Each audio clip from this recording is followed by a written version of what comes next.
Friends, welcome to our channel. So first time నా videos కనుక చూస్తున్నట్టయితే ప్లీజ్ సబ్స్క్రైబ్. ఈ చిలకడ దుంపని వేర్వేరు ప్రాంతాలలో వేర్వేరు పేర్లతో పిలుస్తారు, చాలా రకాలుగా పిలుస్తారు. కొన్ని చోట్లలో అయితే దీనిని చిలకడ దుంప అని అంటారు, అండ్ మొరంగడ్డ అండ్ గెనుసుగడ్డ అని కూడా అంటారు. చాలా రకాలతో పేర్లను అయితే పిలుస్తారు. ఇంకా మాదైతే తెలంగాణ కాబట్టి మేమైతే గెనుసుగడ్డ అని పిలుస్తాము. ఈ చిలకడ దుంపలో చాలా అధికంగా పోషకాలు అయితే ఉంటాయి. ఇందులో ఉండే బీటా కెరటిన్ శరీరంలోకి వెళ్ళి తర్వాత విటమిన్ ఏగా మారి శరీరంలో గల వైరస్ అయితే పోరాడుతూ ఉంటుంది. చాలా హెల్దీగా ఉండొచ్చు. మనకి ఏదైనా హెల్త్ ఇష్యూస్ వచ్చినా కూడా జలుబు, కోల్డ్, దగ్గు ఇలాంటివి వీటికి ఇంకా ఎగనెస్ట్ గా వైరస్ అయితే పోరాడుతాయి. ఇంకా ఫైబర్, విటమిన్ ఏ, పొటాషియం అయితే అధికంగా ఉంటుంది. ఎక్కువగా పిండి పదార్థాలు అయితే పీచు పదార్థాలు కూడా చాలా ఉంటాయి. మన హెల్త్ కి అయితే చాలా మంచిది ఈ స్వీట్ పొటాటో. పిల్లలైనా పెద్దవాళ్ళైనా చాలా ఇష్టంగా తినొచ్చు. కాబట్టి ఈ చిలకడ దుంపలు ఇష్టం లేని వాళ్ళు అస్సలు ఉండరు. వాటిని ఉడకబెట్టుకొని లేదా కాల్చుకొని తింటే ఎంతో రుచిగా ఉంటాయి. వీటితో కూర కూడా చేసుకోవచ్చు అండ్ పులుసు లాగా కూడా వాడుకోవచ్చు. మనమైతే ఇంకా మనం స్వీట్లు కూడా చేసుకోవచ్చు. వీటి వల్ల కలిగే ఆరోగ్య ప్రయోజనాలు కూడా తక్కువేం కాదు, చాలా ఎక్కువే ఉన్నాయి. చాలా మంచిది మన హెల్త్ కి అయితే.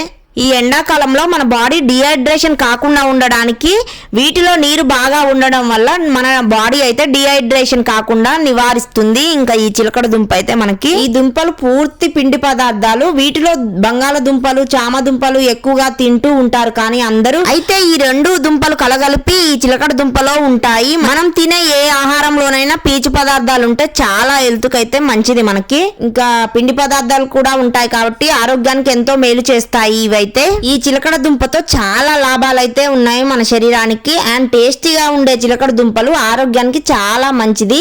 ఇందులో పుష్కలంగా లభించే విటమిన్ ఏ వల్ల రోగ నిరోధక శక్తి అయితే పెరుగుతుంది మనకి. ఇంకా మన కంటి చూపుని మెరుగుపరుస్తూ ఉంటుంది. వీటిని ఉడకబెట్టుకొని తింటే పోషకాలు అంది చర్మం నిగనిగలాడుతూ ఉంటుంది. ఇంకా చాలా వరకు గొంతు, ఛాతీ ఇన్ఫెక్షన్లు ఏమైనా ఉన్నా కూడా దూరం చేస్తాయి. మొటిమలు ఇంకా తగ్గిస్తుంది. శరీరం ఎదుగుదలకైతే చాలా తోడ్పడుతుంది. పిల్లలకైనా పెద్దవాళ్ళకైనా, ఎదిగే పిల్లలకైతే పెట్టండి, చాలా హెల్దీగా డెవలప్ అయితే చాలా హెల్దీగా ఉంటారు పిల్లలు కూడా. ఇంకా ఇందులో మంచి పోషకాలు, విటమిన్స్, మినరల్స్ అయితే అందుతాయి.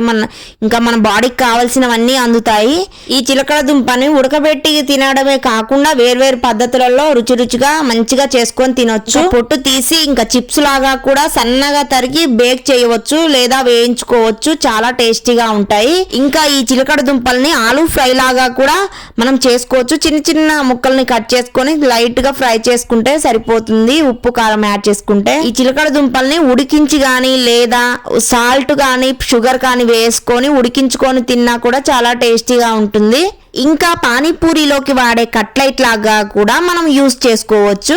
చాలా హెల్దీగా ఉండే ఈ చిలకడ దుంపలను ఎన్నో రకాలుగా వండుకోవచ్చు. మంచి పోషకాల గనిగా మనమైతే గుర్తించాలి. ఇవి ఎక్కువగా కొద్దిగా చలికాలంలో మాత్రమే దొరుకుతాయి. ఇంకా అందుకే మీరు హెల్దీగా ఉండాలంటే మాత్రం ఈ చిలకడ దుంపల్ని తీసుకోండి. అందుకే నేను చిలకడ దుంప అండ్ పోషకాల గంప అని నేను అన్నాను.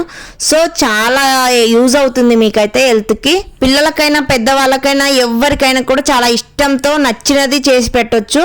చాలా హెల్దీగా ఉంటారు. షుగర్ ఎక్కువగా ఉన్న sweets, heavy oil, junk foods కంటే ఈ చిలకడ దుంపలో చాలా పోషకాలు అయితే ఉంటాయి. జుట్టు పొడిబారి నిర్జీవంగా కల్పిస్తుంది. అయితే ఈ చిలకడ దుంపలను తినండి. వీటిలో బీటా కెరటిన్ అని విటమిన్ ఏగా రూపాంతరం చెందుతుంది. ఇవి జుట్టు పొడిబారకుండా అడ్డుకుంటుంది. ఈ దుంపలతో పాటు క్యారెట్, గుమ్మడి, మామిడి పండ్లలో కూడా బీటా కెరోటిన్ ఎక్కువగా ఉంటుంది. ఈ బీటా కెరోటిన్ అనేది జుట్టుకి చాలా అవసరం. అది బీటా కెరోటిన్ ఎక్కువగా ఉంటే మన జుట్టు అయితే చాలా హెల్దీగా గ్రోత్ అవుతుంది, చాలా బాగుంటుంది. ఇంకా మా పాప అయితే ఎలా తింటుందో చూడండి. ఎదిగే పిల్లలకి చాలా హెల్దీ ఫుడ్ పెట్టడం చాలా అవసరం. మీరు కూడా తినండి, తరచూ ఉండండి ఆరోగ్యంగా. అందుకే ఈ చిలకడ దుంప అండ్ పోషకాల గంప అని అన్నాను. సో నా వీడియోస్ కనుక ఫస్ట్ టైం చూస్తే ప్లీజ్ సబ్స్క్రైబ్ చేయడం అస్సలు మర్చిపోవద్దు. ఏమన్నా డౌట్స్ ఉంటే కామెంట్ బాక్స్ లో కామెంట్ చేయండి.